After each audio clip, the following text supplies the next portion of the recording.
حضرت علی المرتضیٰ کی محبت ایمان ہے.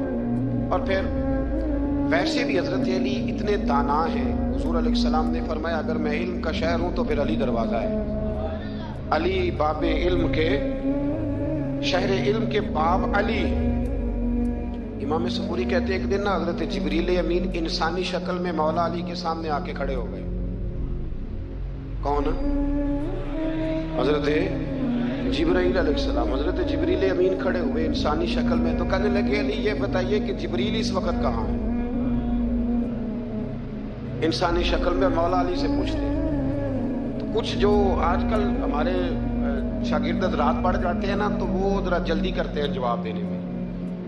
بڑوں کو جب جواب بھی دینا بزرگوں کو تو جواب میں بھی آداب کا خیال ہونا چاہیے. حضرت مولا علی شیر خدا رضی اللہ تعالیٰ عنہ جب پوچھا نا کہ جبریل امین کہاں ہے اس وقت تو حضرت علی نے پہلے اوپر دیکھا پھر نیچے دیکھا پھر دائیں دیکھا پھر بائیں دیکھا پھر آگے دیکھا پھر پیچھے دیکھا.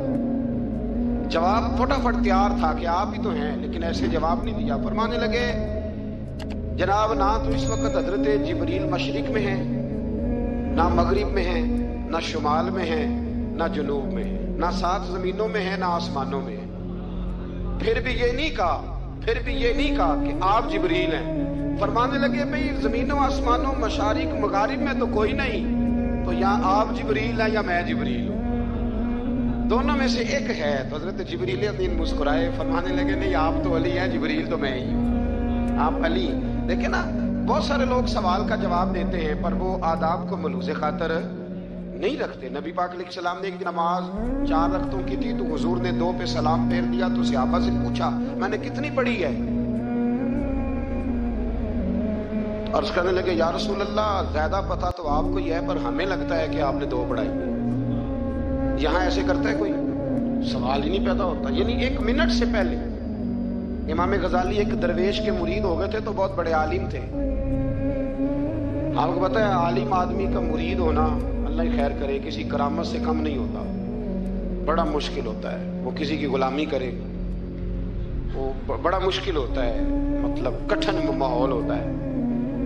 تو امام غزالی بیعت ہو گئے تو مرشد نے پہلا وظیفہ یہ بتایا کہ کسی پر اپنے علم کا اظہار نہ کرنا. اپنے علم کا اظہار آپ اس کو آسان وظیفہ سمجھتے ہیں. یعنی علم ہو بھی تو بندہ اظہار نہ کرے بد ہضمی ہو جاتی ہے. تو بد ہضمی ہو جاتی ہے نیند نہیں آتی. 2-4 دفعہ جو بندہ پڑھ کے آتا ہے نا اس کو تو نیند نہیں آتی کہ میں پڑھا لکھا ہوں تو میں بتاؤں نا. تو حضرت علی شیر خدا کرم اللہ تعالیٰ وجہ الکریم کے وہ آداب سے مجھے یہ بات یاد آئی کہ امام غزالی کے شیخ نے کہا علم کا اظہار نہ کرنا یہ پہلا وظیفہ ہے. شیخ شہاب الدین سہروردی کہتے ہیں مجھے میرے ماموں حضور غوث پاک کے پاس لے گئے تھے تو جاتے ہوئے میرے رستے میں خیال آ رہا تھا میں الحمدللہ خود پڑھا لکھا ہوں. کہ جب انہوں نے جا کے پیش کیا نا غوث پاک کی بارگاہ میں کچھ دیں تو حضور غوث اعظم فرمانے لگے بھرے ہوئے پیالے میں کیا ڈالوں پہلے ہی فول ہے کوئی گنجائش ہی نہیں. تو فرماتے ہیں پھر میں اگلی دفعہ گیا تو غرور علم کو توڑ کے گیا. تو پھر میں غوث اعظم کی بارگاہ میں بیٹھا تو اللہ تبارک و تعالیٰ نے پھر مجھے جھولی بھر کے خیرات عطا فرمائی. یاد ہے وہ کہتے ہیں انہوں نے کہا کہ اظہار نہیں کرنا علم کا. تو بس ایک دن بیٹھے بیٹھے نا ایک بندہ مسئلہ پوچھنے آیا. انہوں نے بزرگوں سے مسئلہ پوچھا میرے مرشد سے. امام غزالی کہتے ہیں میرے پیر سے مسئلہ پوچھا تو وہ کہنے لگے بھئی مجھے نہیں اس سوال کا جواب آتا. حضرت صاحب نے کہہ دیا مجھے نہیں آتا. کہتے میں قریب تھا میں نے اس بندے کو بلایا میں نے کہا مجھے آتا ہے جواب میں بتاؤں. تو کہتے ہیں شیخ فرمانے لگے غزالی تیرا کیا خیال ہے مجھے نہیں تھا جواب آتا. تو تجھے آزمانے کے لیے انکار تیری ابھی میں نہیں نہ گئی تو کوئی نہیں میاں پھر ابھی تو رستے میں ہی رہے گا. فٹافٹ لوگ کہتے ہیں ہم ایسی لاکھوں کتابیں قابل ضبطی سمجھتے جن کو پڑھ کے بیٹے باپ کو خبتی سمجھتے. ایک بات یہ کہ ان سے محبت کرنی ہے. دوسری بات یہ کہ ان کی سیرت. پہلی بات زندگی میں ادب بڑا کیا مولا علی شیر خدا نے بڑا ادب کیا. حضرت علی کہتے ہیں میں نے نبی پاک سے ایک سوال پوچھنا تھا تو میں نے 14 دن انتظار کیا. سوال جو ذہن میں آ جائے تو نمبر پاس ہوتا ہے تو 14 منٹ انتظار ہوتا ہے. میں نے تو گھنٹے کا ہی نہیں. یعنی 14 منٹ بھی بندے انتظار سوال ہی پیدا نہیں ہوتا. اور اگر پیر صاحب فون نہ ریسیو کریں تو وہ متکبر ہے. اگر وہ فون نہ اٹھائیں تو پھر یہ ہے کہ اب دین کی بات کس سے پوچھے جی ہم. پھر ہمارے پاس فلسفہ ہے. کہتے میں نے 14 دن انتظار کیا. کیا